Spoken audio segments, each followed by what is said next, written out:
जय हिंद आप सभी को। आप सभी कैसे हैं? आशा करता हूँ कि आप लोग अच्छे ही होंगे और आप लोग मस्त तरीके से अपना-अपना स्टडी करते होंगे। तो चलिए आज मैं पुनः आप लोगों के बीच आ चुका हूँ, एक नया चैप्टर लेकर के इतिहास का। तो इससे पहले हम आप लोगों को इतिहास में 3 चैप्टर पढ़ा दिए हैं, है ना? तो आज जो है हम चौथा चैप्टर को शुरू करने के लिए जा रहे हैं। तो चौथा चैप्टर का नाम है महाजनपद काल। क्या नाम है? तो महाजनपद काल। तो इसको हम लोग सही तरीके से समझने का प्रयास करेंगे और आज ही के क्लास में इसको खत्म भी करने वाले हैं, ठीक है? आज पूरा का पूरा चैप्टर को खत्म करेंगे। तो ठीक है, चलिए अब हम लोग क्लास को शुरू करते हैं। देखिए, महाजनपद काल जो है ना, महाजनपद काल का जो समय रहा है, वो 600 ईसा पूर्व का समय रहा है, ठीक? 600 ईसा पूर्व का समय रहा है। समझिएगा आप लोग। सिंधु सरस्वती सभ्यता के अनुसार भारत की प्रथम नगरीय सभ्यता है। बात समझ रहे हैं ना? सिंधु सरस्वती सभ्यता के अनुसार जो है भारत का, अपना भारत देश का जो है प्रथम नगरीय सभ्यता है। प्रथम नगरीय सभ्यता है। नगरीय का मतलब होता है नगर, समझ गए ना? तो नगरीय सभ्यता है, ठीक। आगे है, और वैदिक सभ्यता के अनुसार ग्रामीण सभ्यता है। वैदिक सभ्यता के अनुसार क्या है महाजनपद काल? तो ग्रामीण सभ्यता है, ठीक। आगे है, वैदिक काल को जिस प्रकार से हम लोग इससे पहले 2 वर्गों में बांटे थे ना, तो वैदिक काल को यहाँ भी हम 2 वर्गों में बांट रहे हैं। एक है पूर्व वैदिक काल और नंबर 2 उत्तर वैदिक काल, ठीक है। तो आर्यों का निवास स्थान यानी पूर्व वैदिक काल में जो है, पूर्व वैदिक काल को समझिएगा आप लोग कि आर्यों का निवास स्थान, यानी पूर्व वैदिक काल में क्या था कि आर्यों का निवास स्थान था, समझ गए ना? और अलग-अलग कबीलों में था। अलग-अलग मतलब जो है ना, मान के चलिए 5 घर यहाँ है तो 5 घर वहाँ है, 10 घर वहाँ है, ऐसे करके था, अलग-अलग था, ठीक। उसके बाद पहचान जातिगत न होकर भौगोलिक हो गई थी। यानी उस समय में क्या था कि पहचान जो किया जाता था ना, वो जाति के अनुसार नहीं किया जाता था, वो क्या कहते हैं जियोग्राफिकल के अनुसार जो है ना, उसको क्या किया जाता था, एक प्रकार से उसका जो है पहचान किया जाता था, ठीक है। क्या किया जाता था? तो पहचान किया जाता था, ठीक। और इसी को क्या कहने लगा, जन कहने लगा। क्या कहने लगा? जन। जैसे मान के चलिए कि 5 घर यहाँ है, 10 घर वहां है, 12 घर वहां है, तो इस प्रकार का जो निवास स्थान था ना, तो पूर्व वैदिक काल में जो था तो उसी को कहा गया जन। क्या कहा गया? जन कहा गया, ठीक। अब समझिएगा उत्तर वैदिक काल में क्या था। इसमें जो है ना, जन को उत्तर वैदिक काल में जनपद कहा जाने लगा, यानी इसी को क्या कहने लगा? जनपद कहने लगा। क्यों? क्योंकि देखिए हुआ क्या कि उसके बाद, यानी पूर्व वैदिक काल के बाद उत्तर वैदिक काल की जब बात कीजिएगा आप, तो उसमें क्या हुआ कि परमानेंट रहना शुरू कर दिया, एक नगर बनाना शुरू कर दिया, एक विस्तार रूप से नगर को बनाना क्या कर दिया? शुरू कर दिया। इसी प्रकार से शुरू करते गया, उसी को क्या कहा? जनपद कहा गया। और जनपद जब बढ़ा ना, जब उसकी जब संख्या जब बढ़ गया, जब बढ़ा, तो उसी को कहा गया महाजनपद काल। क्या कहा गया? महाजनपद, ठीक है। क्या कहा गया? तो महाजनपद कहा गया। आगे है महाजनपदों की संख्या। देखिए समझिएगा, महाजनपदों की संख्या बाबू 16 है। कितना है? 16 है। एग्जाम में पूछ दिया जाता है कि महाजनपदों की कुल संख्या कितनी है, तो 16 होगा। दिमाग में रख लीजिएगा इस बात को, ठीक है।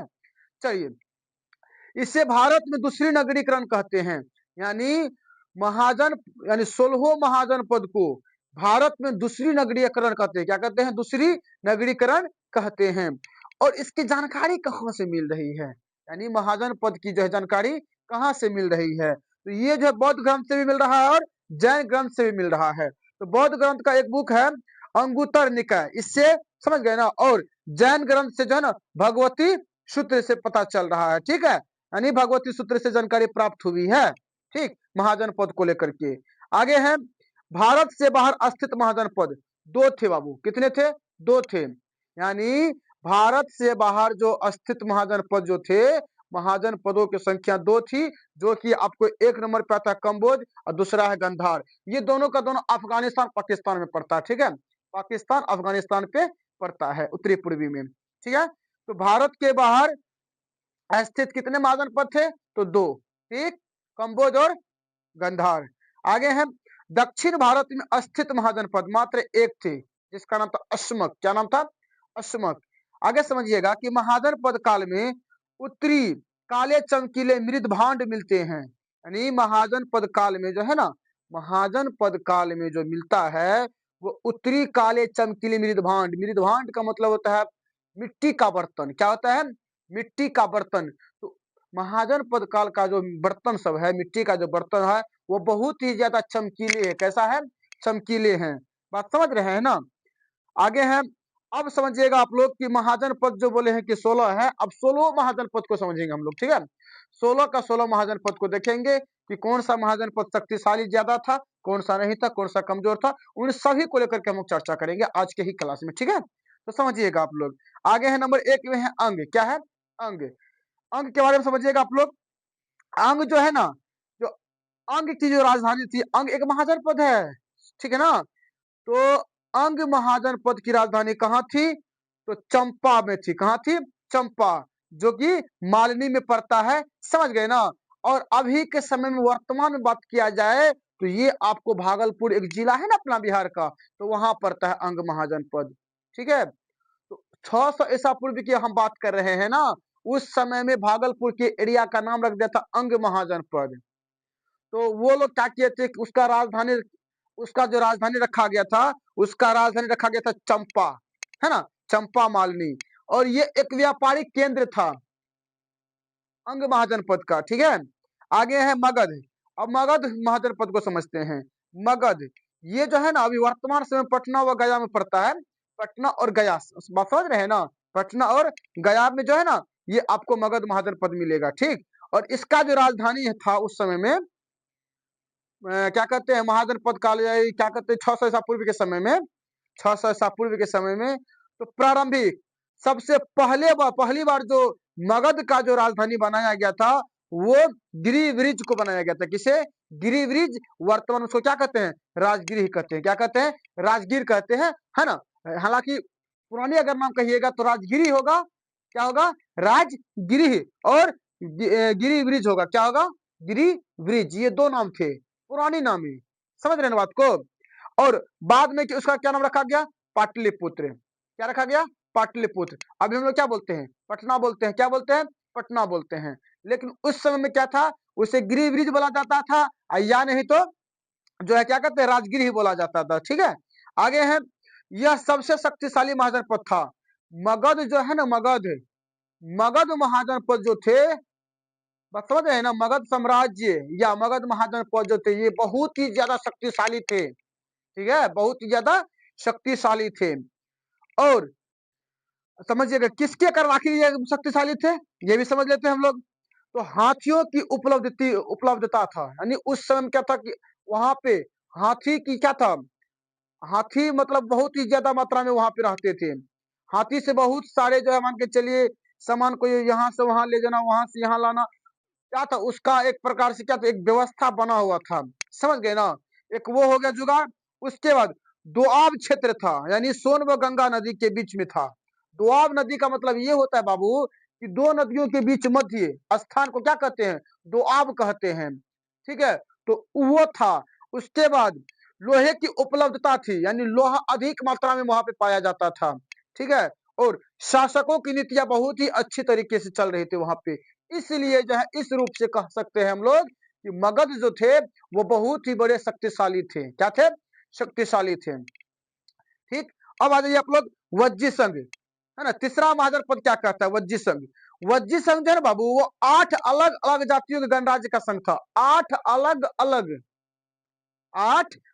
अलग जातियों के गणराज्य संघ क्या बन गया, एक संघ बन गया था। 8 अलग अलग भागों में बट गया था।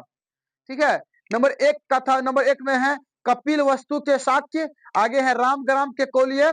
समझ गए ना? उसके बाद है केशपुत के कालान। आगे मिथिला के वेदेही। आगे है नंबर 5 वैशाली के लिच्छवी। आगे है विप्लवन के मौर्य। आगे है अल्लकुप के कुली। आगे है नंबर 8 में है सुकुमार के मग। सुकुमार के मग। ये आठों का आठों गणतंत्र या गणराज्य थे, संघों में बटे हुए थे। 8 गणराज्य में बटे हुए थे। समझ गए ना? कौन? तो वज्जी संघ। ठीक है, और इसमें जो है ना, केशपुत के कालाम जो है ये कमजोर थे। क्या थे? कमजोर थे। और वैशाली के लिच्छवी ये सबसे शक्तिशाली थे। क्या थे? सबसे शक्तिशाली थे, और अलकुप के कुल ये कमजोर थे। ये जो क्या कहते संघ थे, ये क्या थे, कमजोर थे। और सुकुमार के वंश ये भी क्या थे, कमजोर थे। अब आ जाइए नंबर 4, काशी महाजनपद। काशी महाजनपद है ना, इसका राजधानी वाराणसी था, है ना, जो कि आपको वाराणसी यूपी में पड़ता है। आगे है, यह पहले महाजनपद शक्तिशाली था। सॉरी, यह जो काशी की बात कर रहे हैं, यह शक्तिशाली महाजनपद था पहले। समझ गए ना, यह पहले शक्तिशाली महाजनपद था, यानी मगध से पहले भी। ठीक है। और यहाँ का शासक ब्रह्मदत्त कौशल अंग व मगध को जीतकर काशी में मिला लिया। इसलिए जो है काशी क्या था, बहुत ही ज्यादा शक्तिशाली बन गए थे, शक्तिशाली बन गए थे। ठीक, क्यों बन गए थे, क्योंकि वहां क्या होते, ब्रह्मपुत्र क्या किए थे कि कौशल अंग को और मगध इन दोनों को जीत लिया था, दोनों को जीत करके काशी में मिला दिया। अब दोनों को जीत कर जब काशी में मिलाएगा तो क्या होगा, शक्तिशाली बनेगा ना। तो इस प्रकार से क्या हो गया था, काशी महाजनपद जो थे वो बहुत ही ज्यादा शक्तिशाली बन गए थे। क्या बन गए थे, बहुत ही ज्यादा शक्तिशाली बन गए थे। ठीक, आगे आ जाइए आप लोग, कौशल। कौशल महाजनपद क्या है, ये अयोध्या यूपी में पड़ता है बाबू। उस समय में जो कौशल की जो राजधानी थी, प्राचीन राजधानी, तो दो वर्गों में बटा हुआ था, दो भागों में बटा हुआ था। एक था उत्तरी कौशल और दूसरा था दक्षिणी कौशल। तो उत्तरी कौशल की राजधानी थी बाबू श्रावस्ती। ठीक, और दक्षिणी कौशल की राजधानी थी कुशावती। क्या थी, कुशावती। और रामायण काल में जो है ना, अयोध्या इसका नाम पड़ गया था। ठीक है। आगे है सूरसेन, पश्चिमी उत्तर प्रदेश, है ना। सूरसेन महाजनपद क्या, इसके बारे में समझते हैं हम लोग। इसका जो राजधानी पड़ता है वो मथुरा में पड़ता है। कहाँ पड़ता है, मथुरा में। ठीक, और जो है ना इसमें आप लोग समझिएगा कि मेथोरा और सुरसेनोई तीनों एक ही नाम है, लेकिन इसमें जो है सोचने की बात है कि मेथोरा और सुरसेनोई ये जो दो नाम दिया था वो यूनानियों के द्वारा दिए गए थे। किसके द्वारा दिए गए थे, तो यूनानियों के द्वारा दिए गए थे इसका नाम। ठीक है। आगे क्या है, आगे यहाँ का शासक अवान्ते, अवान्ते पुत्र बुद्ध का शिष्य था। यानी यहाँ का जो शासक था अवान्ते पुत्र थे, जो बुद्ध का क्या था, शिष्य था, यानी गौतम बुद्ध का क्या थे, चला थे। ठीक, आगे आ जाइए, मल्ल देवरिया, ये आपको यूपी में पड़ता है। ठीक है। और मल्लों की दो शाखाएं थी बाबू, एक था कुशीनरा, कुशीनरा जिसको हम लोग क्या कहते हैं, कुशीनगर कहते हैं, यानी दोनों एक ही नाम है। समझ गए ना, कुशीनरा या कुशीनगर। आगे है पावा, ये दोनों के दोनों बाबू दोनों क्या थे, गणराज्य थे। क्या थे, गणराज्य थे। ठीक, आगे है चेदी, क्या है, चेदी, 8वां है चेदी। ये आपको बुंदेलखंड में पड़ता है। और उस समय में इसका राजधानी कहाँ था, तो सत्यवती या शक्तिवती थी इसका राजधानी। ठीक, और शासक कौन थे, तो शिशुपाल थे। कौन थे, शिशुपाल। वहां के राजा कौन थे, तो शिशुपाल थे। 9 नंबर पे आ जाइए आप लोग, वत्स, क्या है, वत्स, यानी ये आपको प्रयागराज यूपी में पड़ता है। उस समय में भी वत्स की जो राजधानी थी वो पहले क्या था, हस्तिनापुर, लेकिन बाद उसको क्या कर दिया, कौशाम्बी की राजधानी कर दिया, यानी कौशाम्बी को क्या बना दिया, राजधानी बना दिया गया था। ठीक है। ठीक, आगे क्या है, आगे है राजा उदयन, बौद्ध भिक्षु पिंडोल ने इसे बौद्ध धर्म दीक्षित किया था। यानी राजा उदयन जो थे ये बौद्ध भिक्षु पिंडोल ने इसे क्या किया था, बौद्ध धर्म को दीक्षित करने का काम किया था, है ना। आगे है नंबर 10, कुरु महाजनपद, मेरठ, दिल्ली व थानेश्वर के आसपास का क्षेत्र जो थे उसी को एक क्षेत्र, एक जोन में क्या कह दिया, उसको क्या कहते हैं, इसमें मेरठ, दिल्ली और थानेश्वर के जो आसपास के जो क्षेत्र थे ना उन सभी को कहने लगा कि ये एक कुरु महाजनपद होनी चाहिए। क्या होनी चाहिए, कुरु महाजनपद, यानी उन सभी जोन को, उन सभी क्षेत्र को कुरु महाजनपद कहते थे। क्या कहते थे, कुरु महाजनपद। लेकिन उस समय में जो राजधानी थे उसको भी पहले क्या कहते हैं, हाँ कुरु, तो हस्तिनापुर थी राजधानी उसका, अब बाद में उसको क्या कर दिया, दिल्ली कर दिया। यानी कुरु महाजनपद का जो राजधानी था पहले वो हस्तिनापुर था, बाद में उसका राजधानी दिल्ली पड़ गया। क्या पड़ गया, तो दिल्ली पड़ गया। ठीक, कुरु महाजनपद का। आगे पांचाल, ये है आपको रुहेलखंड में पड़ता है, बरेली, बदायूं, फरुखाबाद, ये सब एक ही नाम है। ठीक है। तो राजधानी दो वर्गों में बटे हुए थे बाबू, इसमें भी दो भागों में बटे हुए थे पंचाल, उत्तरी पंचाल और दक्षिणी पंचाल। तो उत्तरी पंचाल में जो है ना इसका जो है उत्तरी पंचाल का जो राजधानी था वो अहि छत्रपुर था। कहा था, अहि छत्रपुर, अहि छत्रपुर, अहि छत्रपुर, कहा था, अहि छत्रपुर। आगे है दक्षिणी पंचाल, ये जो है ना आपको कोम्पिलल्य में थे। कहाँ थे? कोम्पिलल्य में थे। इसका राजधानी कहाँ? तो कोम्पिलल्य। ठीक, आगे देखिए, इसी का नाम कन्नौज भी इसी को कहा जाता है बाबू। ठीक, कन्नौज। आगे इसका प्राचीन नाम क्या था? तो महोदय नगर नाम था इसका। प्राचीन नाम क्या था? तो महोदय नगर। ठीक, आगे आ जाइए आप लोग, मत्स्य, यानी 12 नंबर पे आ जाइए आप लोग। आगे है जयपुर के आसपास का क्षेत्र, जो कि राजस्थान में पड़ता है। इसका राजधानी कहाँ था? विराटनगर, जो कि बैराड में पड़ता है। आगे है अवंती, ये उज्जैन है, ये आपको एमपी में पड़ता है। ठीक, इसका राजधानी दो भागों में बटा हुआ था, उत्तरी भाग और दक्षिणी भाग। उत्तरी भाग की राजधानी कहाँ था? उज्जैन। और दक्षिणी भाग की राजधानी कहाँ था? तो महीनमती। ठीक, आगे अश्मक, नर्मदा के दक्षिण में स्थित एकमात्र महाजनपद, एकमात्र महाजनपद थे। और ये जो है अश्मक गोदावरी नदी के किनारे स्थित थे। ठीक, और राजधानी पोटन या पोतन है, पोटन या पोतन इसका किसका राजधानी? तो अश्मक का राजधानी। आगे है गांधार, गांधार पेशावर व रावलपिंडी, ये आपको पाकिस्तान में पड़ता है। ठीक, और इसका जो राजधानी थे ये आपको तक्षशिला में पड़ता था, तक्षशिला, तक्षशिला। आगे आ जाइए कंबोज 16 नंबर में, हिंदू क्या कहते हैं, हिंदू कुश पर्वत, ये आपको अफगानिस्तान में पड़ते हैं। बोले थे ना अफगानिस्तान पाकिस्तान में, तो ये कंबोज ये आपको हिंदू कुश पर्वत, यानी इसका नाम है हिंदू कुश पर्वत। क्या नाम है? हिंदू कुश पर्वत। ठीक, ये आपको अफगानिस्तान में पड़ता है। और इसके जो राजधानी थे, ये इसका राजधानी कहाँ था? तो हाटक, हाटक को ही बोलते हैं राजपुर, समझ गए ना। और ये हाटक नाम क्यों रखा गया था? हाटक नाम क्यों रखा गया था? क्योंकि वहां पे घोड़े क्या थे? प्रसिद्ध थे, समझ गए ना, इसीलिए हाटक नाम रख दिया गया था। समझ गए ना। तो कंबोज की राजधानी हाटक, क्यों? क्योंकि घोड़े प्रसिद्ध थे वहां के, इसलिए, समझे ना।